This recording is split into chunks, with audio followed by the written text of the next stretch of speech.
நாம் தற்பொழுது பார்க்க போவது 11ஆம் வகுப்பு பொதுத் தேர்வில் எதிர்பார்க்கப்படும் வினாக்களாக கேள்வி 1, இனம் மொழி குறித்த ரசுல் கம்சதோவ் பார்வையை குறிப்பிடுக. இனம் மொழி குறித்த ரசுல் கம்சதோவ் பார்வையை குறிப்பிடுக. அதற்கான பதில், தன் இனத்தையும் மொழியையும் பாடாத கவிதை, வேரில்லாத மரம், கூடில்லாத பறவை என்று இனம் மொழி குறித்த தமது பார்வையை குறிப்பிடுகிறார் ரசுல் கம்சதோவ். தன் இனத்தையும் மொழியையும் பாடாத கவிதை, வேரில்லாத மரம், கூடில்லாத பறவை என்று இனம் மொழி குறித்த தமது பார்வையை குறிப்பிடுகிறார் ரசுல் கம்சதோவ். இதனைத் தொடர்ந்து உயிரெழுத்து 12 திருக்குறள் நாலடியார் இச்சொற்களில் எவ்வகை ஈற்றெழுத்துகள் அமைந்துள்ளன? கேள்வி நன்றா புரிஞ்சுக்கிங்க. உயிரெழுத்து 12 திருக்குறள் நாலடியார் இச்சொற்களில் எவ்வகை ஈற்றெழுத்துகள் அமைந்துள்ளன? ஈற்றெழுத்துகள் என்றால் இறுதி எழுத்துகள் என்று பொருள். உயிரெழுத்து இது மெய்யீறு. ஏன் மெய்யீறுனா, உயிரெழுத்தை பிரித்தால் உயிர் கூட்டல் எழுத்து. உயிர் என்பதனுடைய இறுதி எழுத்து இரு. அப்போ இரு என்பது மெய்யெழுத்து, அதனால் இது மெய்யீறு. 12 இது உயிரீறு. ஏன் 12 என்றது உயிரீறுன்னா, 10 கூட்டல் 2 தான் 12. அப்போ 10 என்பதில் தூ இருக்கு, கடைசி எழுத்து. தூவை பிரித்தா இத்து கூட்டல் ஊ. அப்போ ஊன்றது உயிர் எழுத்து, அதனால் இது உயிரீறு. திருக்குறள் அப்படின்றது உயிரீறு. ஏன் திருக்குறள் உயிரீறு அப்படின்னா, திருக்குறளை பிரித்தா திரு கூட்டல் குறள் அப்படின்னு வரும். இப்போ திருன்றத்தினுடைய இறுதி எழுத்து ரூ, அந்த ரூவை பிரித்தா இரு கூட்டல் ஊன்னு வரும். அப்போ ஊ அப்படின்றது வருதுனால இது உயிரீறு. நாலடியார் அப்படின்றதும் உயிரீறு. ஏன்னா நாலடியாரை பிரித்தா 4 கூட்டல் அடியார் என்று பொருள். இப்போ 4 என்பதனுடைய இறுதி எழுத்து கு. அப்போ கூவை பிரித்தா இக்கு கூட்டல் ஊ. அப்போ ஊ என்பது உயிர் எழுத்து, அதனால் உயிரீறு. இதனைத் தொடர்ந்து கவிஞர்கள் நேரடி மொழி என கருதுவது எதனை? கவிஞர்கள் நேரடி மொழி என கருதுவது எதனை? எழுத்து மொழியில் பேச்சை கேட்க எதிராளி என்கின்ற ஒருவன் கிடையாது. எனவே எழுத்து என்பது தனக்குத்தானே பேசிக்கொள்கிற பேச்சு. நல்லா தெரிஞ்சுங்க. கவிஞர்கள் நேரடி மொழி என கருதுவது எதனை? எழுத்து மொழியில் பேச்சை கேட்க எதிராளி என்கின்ற ஒருவன் கிடையாது. நாம் எழுதுகின்ற போது நம்ம எழுதுறத எதிரில் கேட்கக்கூடிய நபர்கள் அப்படின்னு யாரும் கிடையாது. எனவே எழுத்து என்பது தனக்குத்தானே பேசிக்கொள்கின்ற பேச்சு. இதனைத் தொடர்ந்து பாயிரம் பற்றி நீங்கள் அறியும் செய்தி யாது? அதாவது பாயிரம் பற்றி நீங்கள் அறியும் செய்தி யாது? அதற்கான பதில், நூலை புரிந்து கொள்ளவும் அதன் சிறப்பை உணர்ந்து விருப்பத்துடன் கற்கவும் பாயிரம் உதவுகிறது. அதாவது நூலை புரிந்து கொள்ளவும் அதன் சிறப்பை உணர்ந்து விருப்பத்துடன் கற்கவும் பாயிரம் உதவுகிறது. இதனைத் தொடர்ந்து தமிழ்நாட்டின் மாநில மரம் சிறுகுறிப்பு வரைக. தமிழ்நாட்டின் மாநில மரம் சிறுகுறிப்பு வரைக.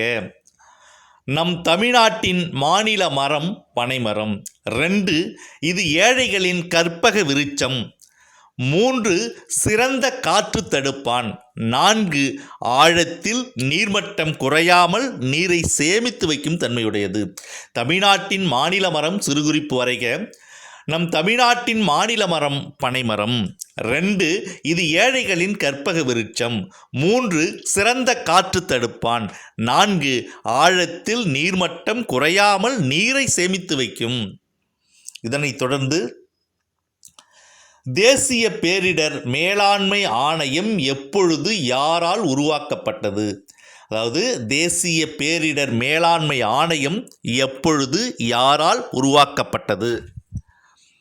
அதற்கான பதில், நடுவண் அரசால் 2005ஆம் ஆண்டு டிசம்பர் 23 அன்று தேசிய பேரிடர் மேலாண்மை ஆணையம் உருவாக்கப்பட்டது.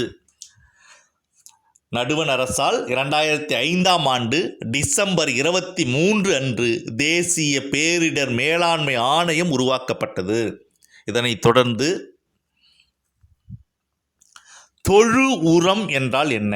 தொழு உரம் என்றால் என்ன?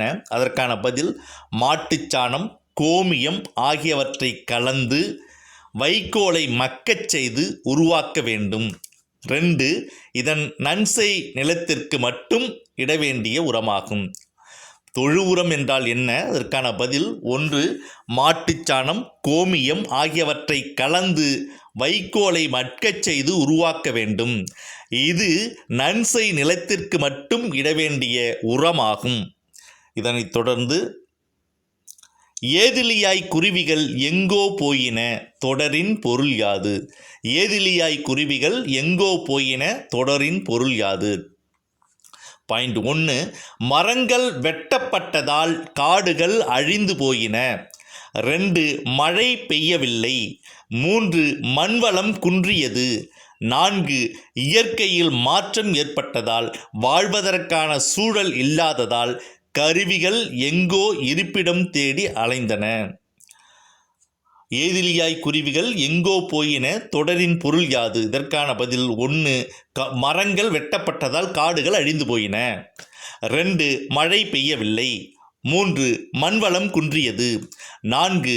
இயற்கையில் மாற்றம் ஏற்பட்டதால் வாழ்வதற்கான சூழல் இல்லாததால் குருவிகள் எங்கோ இருப்பிடம் தேடி அலைந்தன.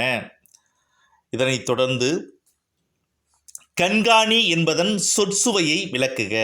கண்காணி என்பதன் சொற்சுவையை விளக்குக. 1. கண்காணம், கங்காணம் என்பவை பயிர்த்தொழிலில் கையாளப்படும் சொற்கள். 2. வயலில் நெல் அறுவடை செய்து களத்தில் ஒப்படை செய்யப்படும் நெல் அளவை மேற்பார்வை செய்பவரை குறிக்கும். அதாவது கண்காணி என்பதன் சொற்சுவையை விளக்குக. பாயிண்ட் 1. கண்காணம், கங்காணம் என்பவை பயிர்த்தொழிலில் கையாளப்படும் சொற்கள். 2.